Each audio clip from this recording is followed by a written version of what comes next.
Salut les ludogeeks et bienvenue dans ce nouveau tuto hebdo. Cette semaine, je vous propose de peindre la suite du Skitari que j'avais commencé la semaine dernière. Donc là, on a déjà la partie de l'uniforme beige qui est peinte façon blanchie dessus. Donc on a déjà vu ça dans le tutoriel de la semaine dernière que je vous invite à aller reconsulter si vous l'avez raté. Donc là, on va passer à la suite. Alors, petit rappel rapide.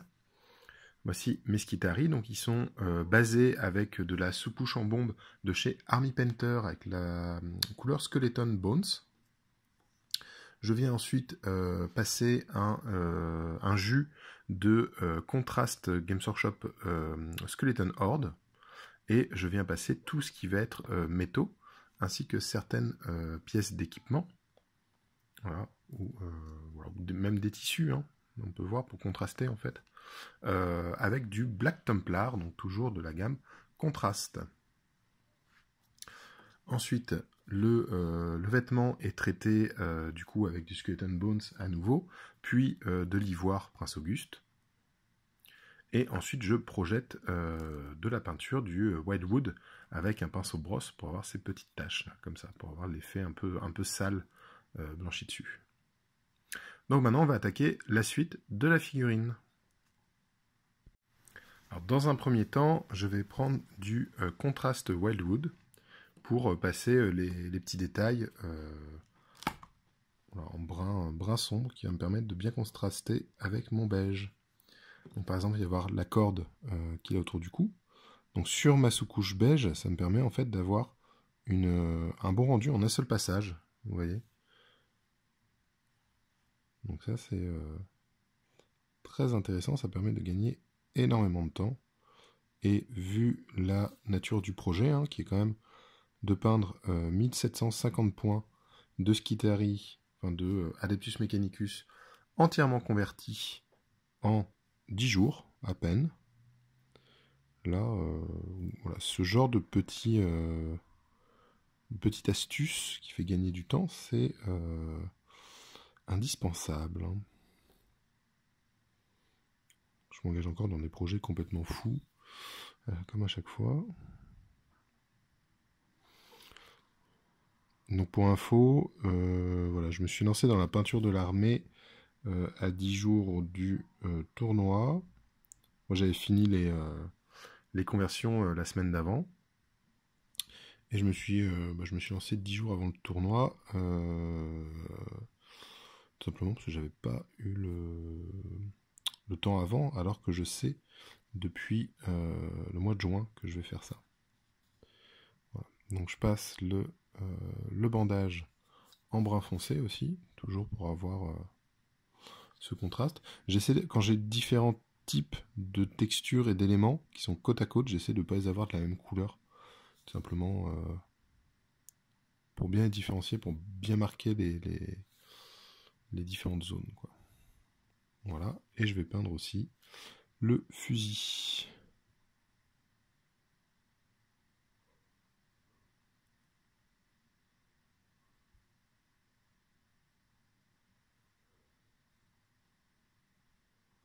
Voilà. Et donc ensuite, on va bien laisser sécher naturellement. Je le dis à chaque fois, mais pour la contraste, il faut vraiment éviter le sèche-cheveux parce que ça sèche très rapidement en surface, en fait, au sèche-cheveux. Et ça fait des cloques, une espèce de bulle de peinture, ça ne sèche pas en dessous. Et après, ça fait vraiment des trucs qui sont hyper durs à rattraper. Donc voici une fois que c'est sec. Donc maintenant, je vais venir avec du Granite Steel. Alors j'ai choisi cette couleur parce que c'est un métal qui est légèrement bleuté. Donc du coup, qui va bien contraster avec mon beige, mes ocres et teinte brune. Donc je vais le mettre sur un morceau de sopalin pour le faire dégorger un peu. Hop, voilà, c'est une technique que j'utilise plusieurs fois au travers des tutos, donc vous commencez à connaître. Donc ça va permettre en fait d'enlever un peu d'humidité de mon métal sans non plus faire un brossage. Donc là je vais prendre un pinceau qui est un peu gros. Je vais prendre un petit peu de peinture, voilà, j'enlève un peu de surplus comme ça. Et ça va être une sorte de brossage mais appliqué délicatement avec de la peinture un peu épaisse, quoi. Je suis pas en brossage à sec. Je vais venir faire les métaux. Donc juste donner quelques petites touches comme ça de métal en gardant les creux bien noirs. On va faire un zoom pour montrer là sur le bras. C'est presque du brossage que je fais. Hein, vous voyez, je viens vraiment caresser la figurine pour laisser du métal sur les proéminences et garder les creux en noir. Donc ouais, c'est du brossage, brossage semi-sec, brossage humide. Je sais pas comment on peut appeler. Je sais pas si cette technique a déjà un nom. C'est quelque chose que j'utilise assez souvent quand je dois faire de la peinture rapide. En fait, vous avez posé comme ça des touches, des touches de couleur en gardant les creux de votre couleur de base, quoi.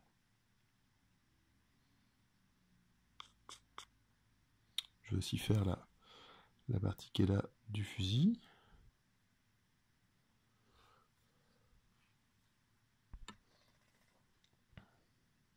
Ça c'est pour plus tard, mais tant que je suis avec le gris, autant optimiser. Tac. Voilà. Et donc je vais passer tous mes métaux de cette façon, en essayant de ne pas déborder, évidemment. Donc une fois que j'ai passé mes métaux et que c'est bien sec, je vais utiliser du Troll Slayer orange. Donc là c'est de la gamme R, tout simplement, parce que du coup il est bien liquide. Comme je m'en sers souvent pour faire des jus, je préfère autant prendre en gamme R. Il est un peu plus chargé, plus liquide, mais plus dense, j'ai l'impression. Donc, enfin, avec des meilleurs pigments, je dirais. Voilà, je le dilue beaucoup, je mets pas mal d'eau, et puis je vais aller l'apporter comme ça dans les creux pour vieillir mes métaux. Voilà. Ça va apporter une petite touche de chaleur dans mon métal qui est bleu, donc ça permet d'augmenter encore une fois le contraste. Voilà, donc je mets un petit peu partout, de manière un peu aléatoire, j'en mets pas à chaque... je fais pas attention à ce qu'il y en ait bien sur tout le métal, partout, voilà. Je dépose, voilà, j'utilise un gros pinceau qui a un gros réservoir, comme ça me permet de vraiment venir déposer un peu des gouttes de orange qui vont se répartir assez naturellement dans les creux. Voilà, et on laisse sécher ça tranquillement. Ensuite, je vais utiliser du Baneblade Brown pour brosser légèrement le fusil. Donc pareil, je vais le mettre sur un sopalin pour dégorger. Je vais utiliser un petit pinceau brosse. Et on va brosser rapidement ce fusil.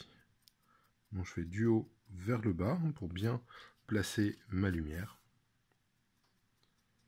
Hop, et on va venir ensuite retoucher ce brin avec de la peinture contraste. Donc la peinture contraste, on peut l'utiliser pour autre chose que faire juste des couches de base. Hop, voilà. Là j'ai un fusil qui a un brin un peu grisé. Et j'ai fait vraiment que sur le canon.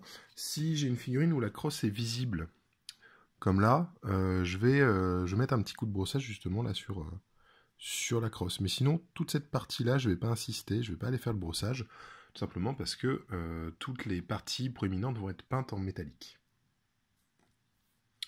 Voilà. Et donc, une fois que ça c'est fait, je vais prendre directement mon Gryph-Hound orange, que je vais légèrement diluer avec de l'eau. Là, je ne prends même pas du médium pour ça.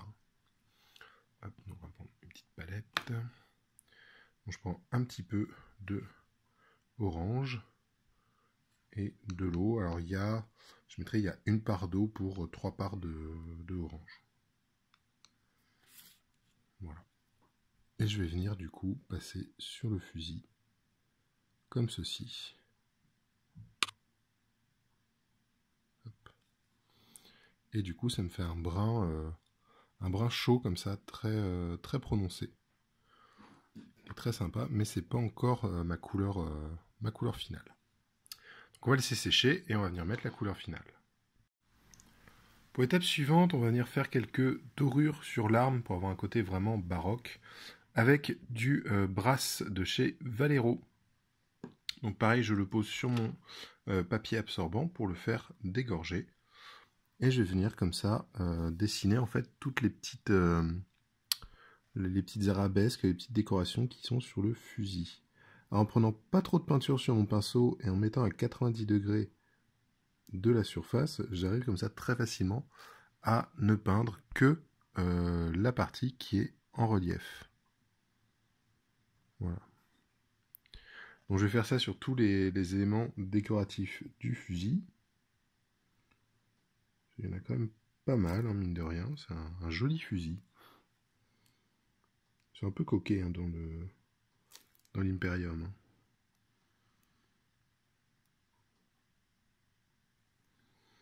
Hop, je vais faire aussi une espèce de poignée de larmes. Hein.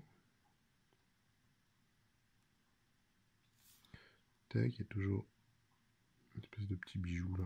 Je sais pas ce que c'est exactement.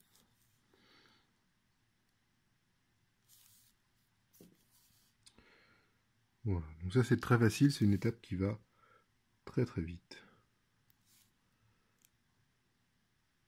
Hop. Alors parfois j'ai le bout là qui va être aussi visible, qui a aussi une petite décoration. Il ne faut pas oublier de le faire. Une fois que j'ai bien tous les éléments du fusil qui sont peints, donc là j'ai les dorures, le métal et le brossage du bois et teinte à l'orange, je vais tout simplement venir avec du strong tone badigeonné sur tout le fusil pour foncer et lier un petit peu les teintes. Voilà, donc je passe comme ça.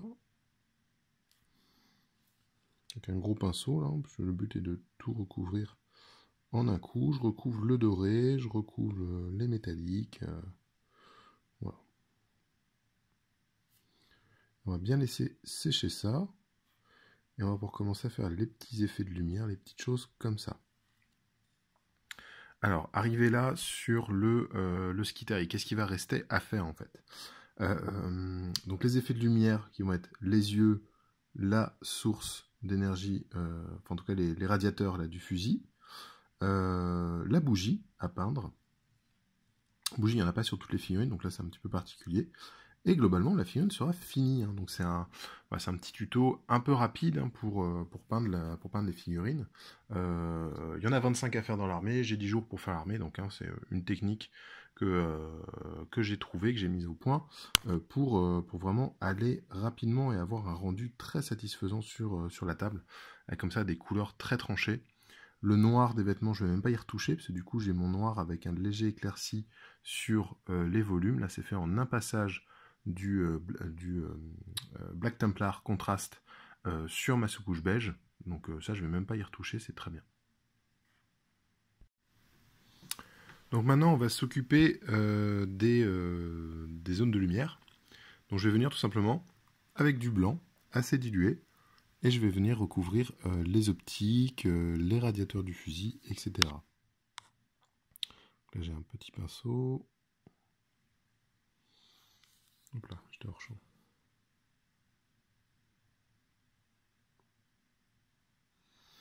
Tac. Et pareil, on va venir faire là les lignes qui sont ici.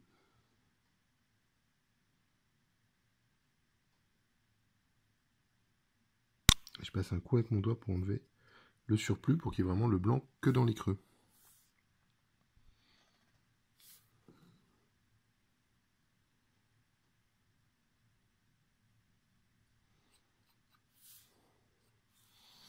Voilà. Et pareil, j'ai un petit radiateur au bout du fusil.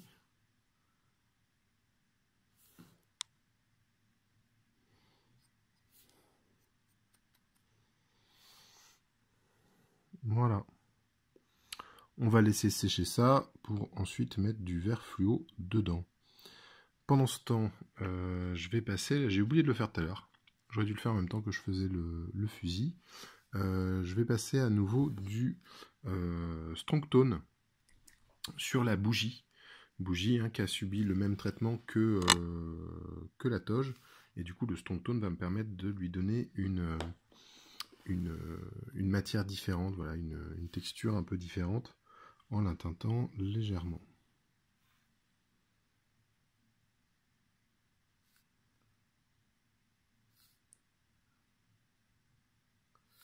non, je fais juste ça, et puis je reviendrai de prendre à l'ivoire pour l'éclaircir. Alors qu'est-ce qu'il nous reste d'autre? On a les petits tuyaux qui sont là. Alors les tuyaux, soit je les fais en noir, en black templar. Comme ça me permet, s'il y a eu des brossages, des choses comme ça, de garder un petit peu d'éclaircie quand même le long du tuyau. Soit en flèche tireur raide pour avoir des petits tuyaux rouges de temps en temps. Donc là on va en faire un en flèche tireur raide.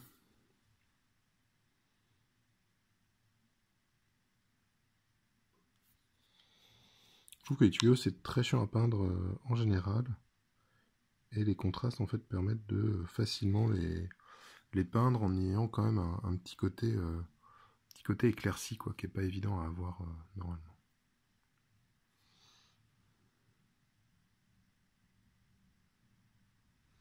Voilà, donc là c'est un rouge un peu foncé, un peu bordeaux, donc il va très bien se marier avec le style blanchi dessus de la figurine.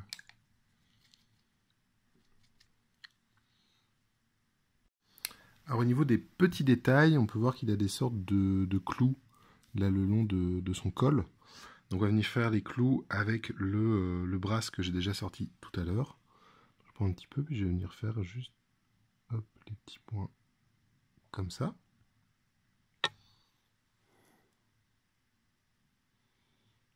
Alors c'est vraiment optionnel. Hein. Après je vais passer ces clous. Je vais passer une petite goutte de strong tone. Disons qu'en fait si vous voulez de la peinture rapide, vous pouvez vous passer du brass et faire directement la goutte de strong tone. En fait le fait que soit légèrement en relief, la goutte va foncer le tour. Et donc c'est comme si c'était peint. Ça marche très très bien. Voilà. On va se permettre un petit friand rigolo, histoire de. Alors pour le friand, je vais utiliser le Wildwood, comme tout à l'heure. Donc c'est très sympa de faire des friandes sur les tissus avec les peintures contrastes, parce que du coup votre travail de lumière que vous avez déjà fait sur votre tissu, vous allez pouvoir le garder avec la contraste. Alors mon friand va consister en des petits engrenages, un petit liseré d'engrenages. Hop, donc je vais délicatement comme ça venir dessiner des carrés. Ça va être 2 coups de pinceau côte à côte. Hop. Oui, c'est tout simple. Très facile. Je vais le faire tout le long de la capuche.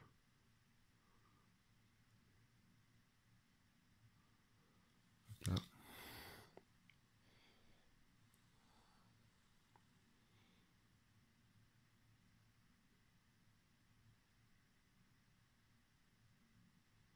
Hop. Et ensuite je vais revenir faire un liseré tout le long du bord, qui va me permettre du coup de retrouver cette frise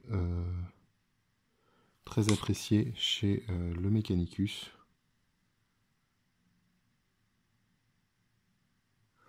Voilà, là je vois que j'avais pas fait mon carré assez haut.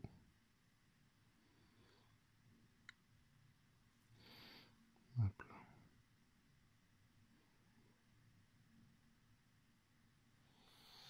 Et voilà, ça donne un peu plus de personnalité. Voilà. Là aussi, il faut que je l'agrandisse. Bon, prenez-en de la graine, il faut faire les rectangles plus longs, hein, puisque la frise que vous allez ensuite venir refaire. Voilà, donc ça donne un petit peu de personnalité. Alors si vous avez du temps, si vous avez l'envie, vous pouvez en rajouter sur le bas des capes, ou choses comme ça. Alors sur la cape, on va juste faire un liseré. Ça c'est quelque chose qui est très facile à faire, qui permet d'habiller facilement. On va faire une ligne qui est légèrement au-dessus du bord. Et surtout bien parallèle, bien propre. Juste comme ça. Pareil, ça habille super bien.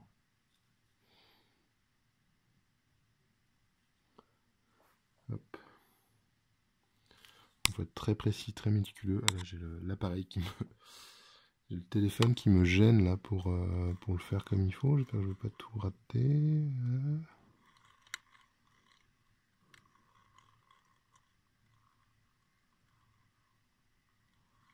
Voilà. Donc juste un petit liseré comme ça permet d'avoir donner un petit peu de personnalité à une cape qui est un peu vide ou quelque chose comme ça. Et bon, on va pas en faire plus, là il est bien. Alors si je vais peut-être toujours avec le Wildwood que je vais légèrement diluer. Hop. On va salir un petit peu le bas du pagne. Et je le pose comme ça, et après je reviens, j'enlève un peu le Wildwood, et je reviens juste avec de l'eau sur mon pinceau. On va essayer de fondre le Wildwood comme ça. Et puis je reviens mettre du Wildwood vers le bas, moins dilué. On va essayer de faire en sorte qu'il se diffuse un peu avec l'eau que j'ai déjà posée.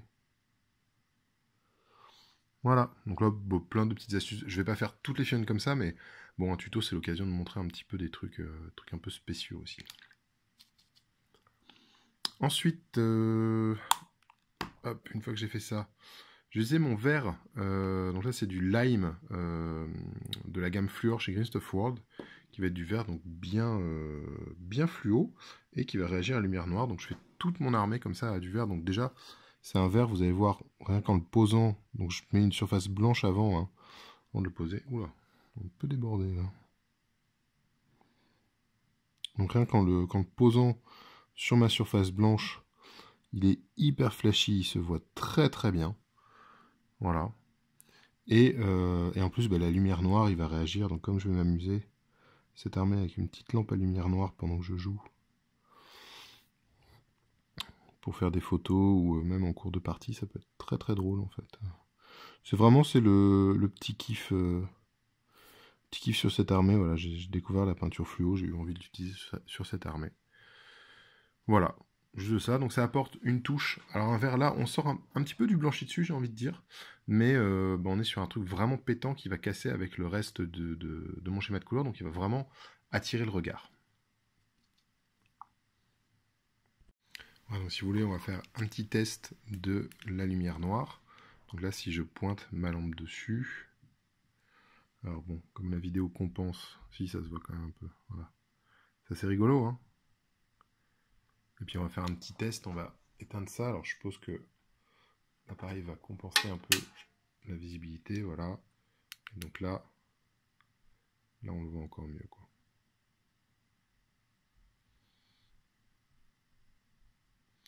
Donc voilà, ça c'est le petit truc marrant, ça me fait rire. Donc j'en mets un peu partout sur l'armée. On est d'accord, ça sert à rien, mais c'est bien drôle. Voilà. Alors maintenant je vais revenir, comme j'avais dit, avec le Strong Tone, et je vais venir mettre en fait une petite goutte de Strong Tone sur chaque petite vis qui sont là. Chaque petit clou là de la déco. C'est bien quand vous le posez, voilà, il se répartit bien autour de la vis. Si c'est bien sculpté, bon, chez Games, les petites vis comme ça, ils aiment bien. Les petits clous, les petits rivets, ils aiment bien, donc ils les font bien en général. Vous savez que, hop, juste venir déposer une goutte comme ça, ça le fait tout de suite bien ressortir, c'est chouette.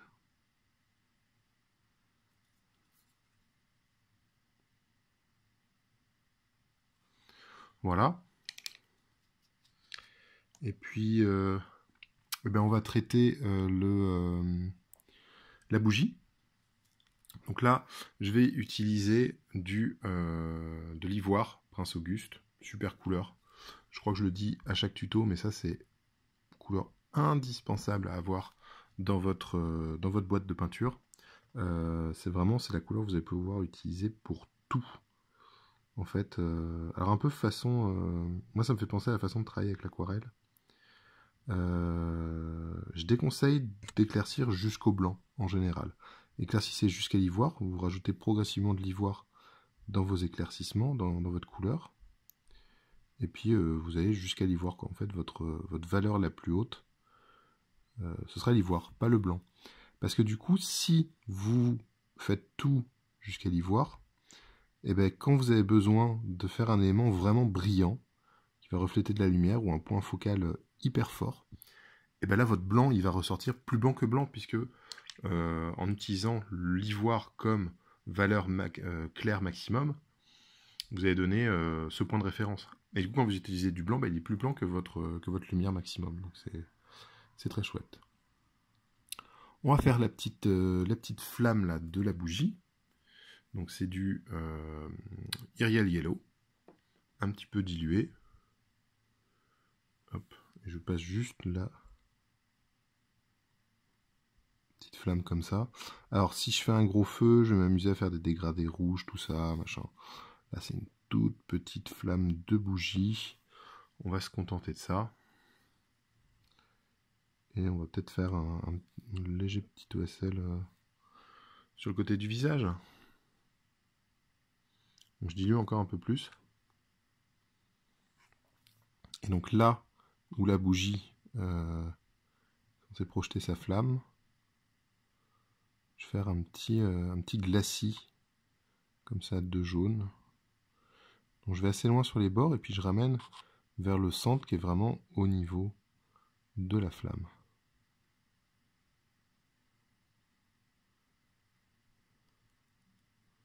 Voilà, c'est vite fait. Ça casse pas trop patin un canard, mais bah, ça a le mérite d'être là.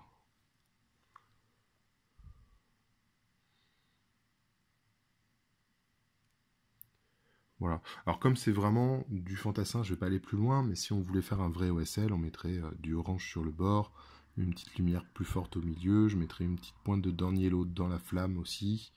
Voilà. Mais là, je trouve que ça fonctionne bien. Voilà, bah je crois qu'il est terminé, il n'y a plus que le socle à faire. Le socle, ce sera un autre tuto. Donc voilà. Tous mes guerriers comme ça va être chouette. Là, il y en a pas mal déjà de bien avancés. J'espère que ce tuto vous aura plu. Moi, j'ai encore plein de peintures à faire pour le tournoi de dimanche. Vous en saurez bientôt beaucoup plus. Si l'avancée de cette armée vous intéresse, je mets un article par jour sur le site dupainetdesjeux.fr. Donc même si vous regardez longtemps après ce tuto, vous pouvez suivre l'avancée de l'armée au fur et à mesure, jour après jour sur le site. Et sinon, bah, il y aura de toute façon un article récap et voire une vidéo sur l'armée entière. En attendant, je vous fais plein de gros bisous et je vous dis à très bientôt.